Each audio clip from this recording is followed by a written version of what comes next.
So, the Kasav's not a great gun. It's nowhere near impressive. Most setups are not good. Just look at this on its own. A lot of recoil. I don't like it personally. Well, you can change that up. Like, for example, maybe this gun will be better. This setup will be better. Let's see. Not much.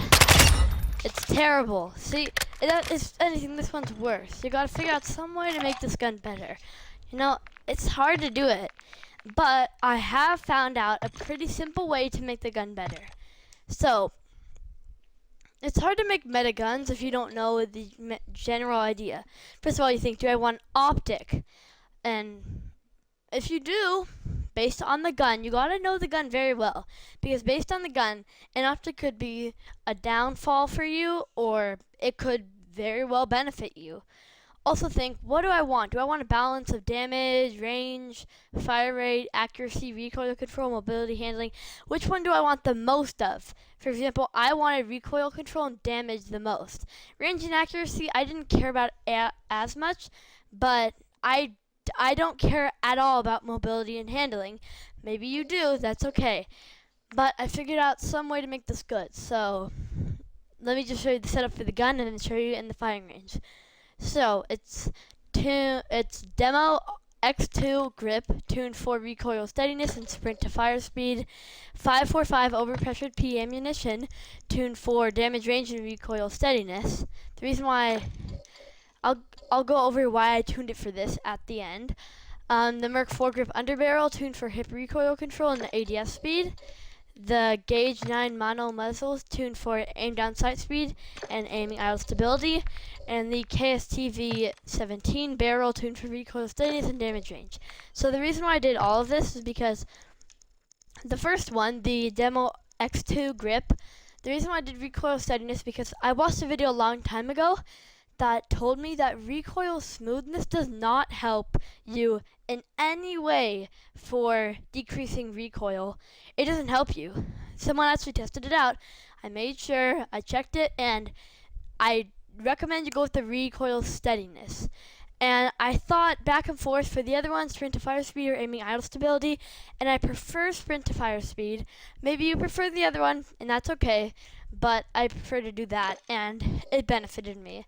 Then the second one, the 545 overpressured P ammunition. The reason why I did damage range is because I like the overpressured P to be damage and range. It's meant for that. It's meant to be more damage. And just like last time, no recoil smoothness, instead recoil steadiness, because it will improve my recoil control. And I'm not a big fan of bullet velocity. I prefer to do that in the end of tuning, but I do not prefer to do it over recoil steadiness. You may disagree, and that's okay. So next up, the Merc 4 grip underbarrel. So this one I did mostly guessing, but I just thought through my mind, what is this gun like? Do I care more about mobility and handling or accuracy and recoil control? And I went for accuracy and recoil control.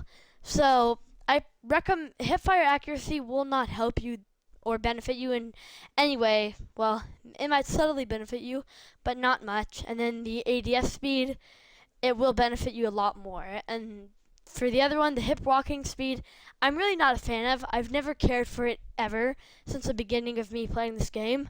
But I do like the hip recoil control because think about it. You can kill someone with hip fire, and hip walking speed's not going to do that for you. So I recommend you stick with those two. You may disagree, and that's okay. So the Gauge 9 mono muzzle is the next up. As expected, I did not do recoil smoothness. It does not improve your recoil steadiness. So I did aim down sight speed over recoil smoothness because recoil smoothness does not benefit you that much, but aim down sight speed definitely does. And aiming idle stability over bullet velocity because I told you, bullet velocity, I don't really care much about that. Maybe you do, but I do not. So I did aiming idle stability instead. And the final one, the KSTV 17 barrel. And the reason why I did recoil steadiness over aim walking speed is because recoil steadiness will improve my recoil control. Now, the damage range down here, if you see in the bottom right corner, recoil control is not improved by that. I never noticed that, but the gun still works very well. If you do recoil steadiness, it'll have a little bit less decrease on recoil control than doing aim walking speed. And the reason why I did damage range instead of aim down sight speed is because I haven't done much damage in range this whole time, so I would like to make it a good balance. So that's the whole gun, and let me show you this in the firing range. Now to show you the gun, it's a great gun. Personally, I love it. I haven't used it much, but it's decent. And here we go. So, first target, kind of beams. Second one, it kind of beams. Third one, it also beams. It's a great improvement for the Gustav 74U because in general, this is not a good gun. So I highly recommend you try out this gun. Before this video ends, I will show you one more thing. I'll just show you the tuning and the attachments one more time without any audio, and that is all.